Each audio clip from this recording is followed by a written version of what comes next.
Donc bonjour tout le monde, j'espère que vous allez super bien et donc on se retrouve aujourd'hui dans une nouvelle vidéo et donc je vais vous parler de partenariat Dokidoki, donc du coup voilà. Et donc j'ai 4 titres à vous parler, dont 2 petites déceptions et 2 coups de cœur. Donc on va commencer tout de suite avec les 2 nouveautés que j'ai reçues. Donc on va commencer par celui-ci, donc c'est Strange Dragon, la couverture est magnifique. Donc c'est le tout premier shoujo que j'ai de Dokidoki et je dois bien vous dire que j'en veux d'autres parce qu'il était trop bien. Donc du coup voilà, donc c'est de Keiko Ishihara et donc ça c'est une série petite qui sera terminée en 3 tomes et le tome 2 nous paraîtra le 3 octobre 2018. Donc de quoi va nous parler cette série? Elle va tout simplement nous parler donc de Hibana qui est une princesse mais qui n'a pas son trône en fait, si vous voulez, c'est quelqu'un d'autre qui l'occupe à sa place. Et en fait, pour reprendre son trône, elle va devoir un petit peu partir à l'aventure et retrouver les légendaires dragons que l'on racontait il y a un siècle de cela avant. Donc elle ne sait pas si les dragons existent encore ou pas. Et donc elle va arriver sur une piste donc voilà, qui s'appelle le temple aux dragons, enfin le temple des dragons. Et elle va y rencontrer un gardien donc, qui s'appelle Isara, donc, qui est un garçon très timide, je trouve, et solitaire puisque il a juste un petit disciple avec lui, mais il n'a pas d'amis, pas de famille. Donc voilà, au début on n'en sait pas grand chose et au final il va s'avérer que c'est un dragon. Mais celui-ci n'est pas blanc comme dans la légende qu'on raconte et tout. Voilà que Hibana, elle a entendu parler depuis qu'elle est toute petite. Il n'est pas blanc celui-ci, il est rouge. Et donc dragon rouge ça fait un petit peu plus peur que les dragons blancs. Mais en tout cas voilà, donc du coup elle va trouver son dragon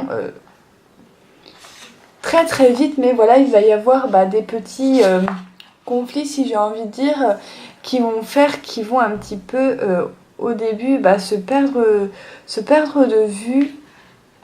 Et en fait à la fin du tome 1 voilà, ils vont se retrouver et j'ai hâte de voir la suite. Je ne vous en dis pas plus, mais voilà, c'est une histoire de dragon. Ça m'a fait un petit peu penser, quand j'ai lu le synopsis, à Yona, princesse de l'aube. Donc voilà, puisque dans Yona, on sait bien qu'elle se met à la recherche aussi des dragons, tout ça et tout, pour récupérer sa place auprès des siens. Et donc du coup, voilà, là c'est un petit peu pareil, mais c'est tout un autre délire. Et j'ai beaucoup aimé le fait qu'au lieu que ce soit, il y a un dragon blanc, vous savez, dragon blanc de la sagesse qui est censé protéger le roi au péril de sa vie, que ce soit, il y a un dragon rouge. Voilà, puisque en fait les dragons rouges sont très mal vus, donc du coup voilà. Et j'ai trouvé ça super et j'ai hâte de voir si Hibana va pouvoir récupérer son trône, tout ce que ça va engendrer, qu'elle ait trouvé un dragon mais qui soit blanc, qui soit rouge au lieu de blanc. Donc du coup j'ai beaucoup aimé ce shoujo fantastique. Donc du coup voilà, et les dessins, je les trouve magnifiques, franchement.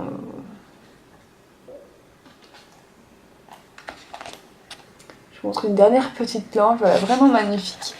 Donc du coup voilà pour ce petit shoujo là. Ensuite, première déception, il s'agit de Killing Maze, donc de Okada Shinichi et Yamada Jita, voilà. Donc ça c'est une série qui est courte, qui est terminée en 4 tomes et le tome 3 paraîtra le 28 novembre. Que je ne prendrai pas, voilà, je ne le demanderai pas à Dokidoki puisque je n'ai pas du tout aimé. J'avais déjà reçu le tome 2 avant de lire le premier tome. Du coup j'ai quand même lu le tome 2 et en fait non, j'arrive pas du tout à rentrer dans l'histoire.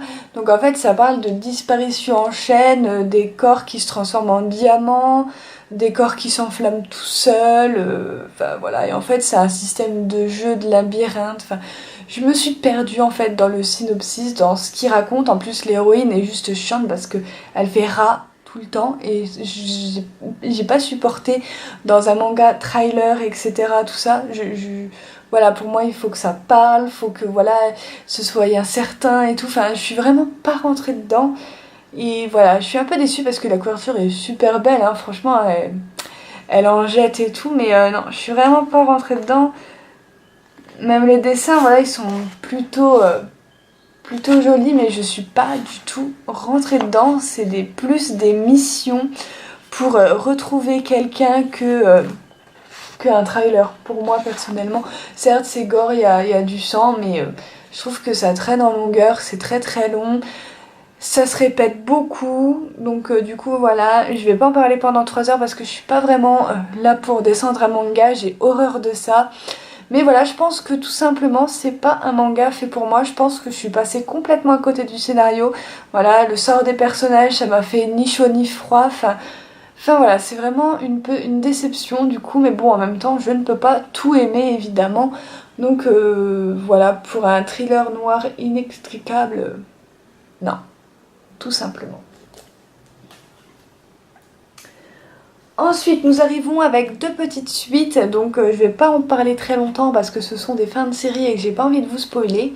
On va d'abord commencer par Routine, donc j'ai le tome 2 et le tome 3, voilà, j'avais gardé les fins pour vous en parler exprès, et donc du coup, bah voilà, série en 3 tomes, donc tout petit, que je ne retiendrai pas dans les annales puisque c'est la deuxième petite déception de cette vidéo. Voilà, j'avais trouvé plein de points noirs au tome 1, voilà, une gamine de 11 ans qui montre ses boobs pour essayer d'attirer celui qu'elle aime, le héros en question qui oublie son meilleur ami, les fanservices, voilà, sur des enfants ça m'avait pas du tout emballé. Voilà, la suite, elle se suit, mais enfin voilà, il n'y a pas de... Enfin, je veux dire, on voit en fait à l'avance qu'est-ce qui va arriver. Donc ça, j'aime pas du tout. Moi, j'aime bien être surprise, j'aime bien me faire des idées dans ma tête et qu'en fait, ce soit pas du tout ça et que ça me reprenne encore plus la tête en train de réfléchir à comment ça pourrait se passer ensuite et tout. Et là, c'est pas le cas puisque tout se découvre assez vite. La fin, il y en a pas puisque c'est une fin ouverte. Enfin voilà, vraiment le shonen que je ne retiendrai pas dans les annales et que je ne vais pas garder dans ma mangatech puisque comme vous voyez c'est déjà assez rempli comme ça. Donc du coup je vais faire de la place pour d'autres shonen de Doki Doki qui en voudraient plus le coup. Et je vous ai pas montré les dessins, je vais prendre le tome 2 parce que je vais pas vous spoiler le tome 3.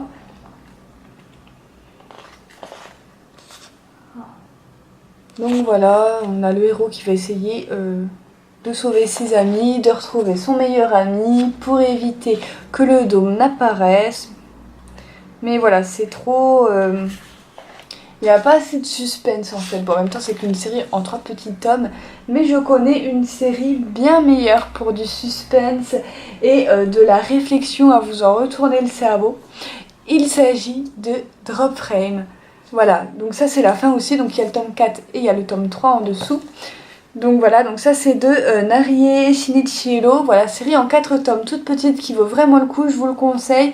Voilà, je vous ai parlé déjà des 2 premiers tomes, donc je vous laisserai retourner à la vidéo où je sais que je vous présente le premier et le deuxième tome, bien que j'ai eu quand même du mal à rentrer au tout début de l'histoire, je vous l'avais dit dans ma vidéo quand je vous avais présenté le premier tome de Drop Flame, et c'était juste à cause des bulles, parce qu'il y avait vraiment plein de trucs à lire, et qu'au début de Drop Flame c'est vraiment plat, et de fil en aiguille en fait on rentre complètement dedans et ça devient un truc de fou.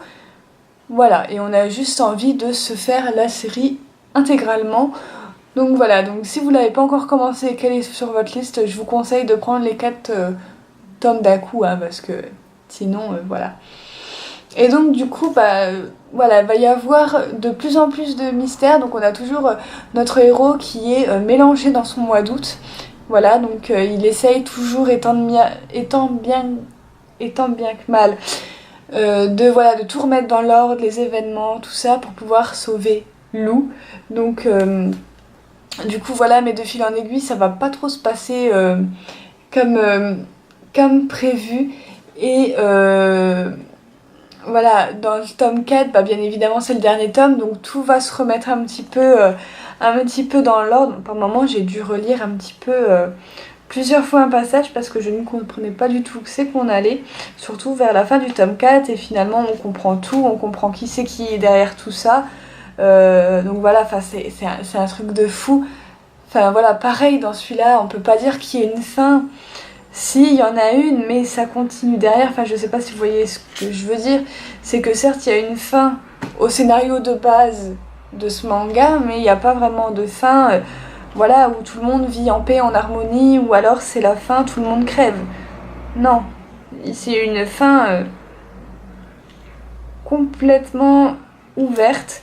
Donc du coup, voilà, où on a l'impression un petit peu que tout recommence. Donc du coup, voilà, j'ai vraiment adoré cette série, je vous la conseille vraiment à fond. Donc voilà, je peux pas vous en dire trop non plus sur ces 2 derniers tomes, puisque sinon je vous spoilerai carrément toute l'histoire et ça n'en vaut pas le coup.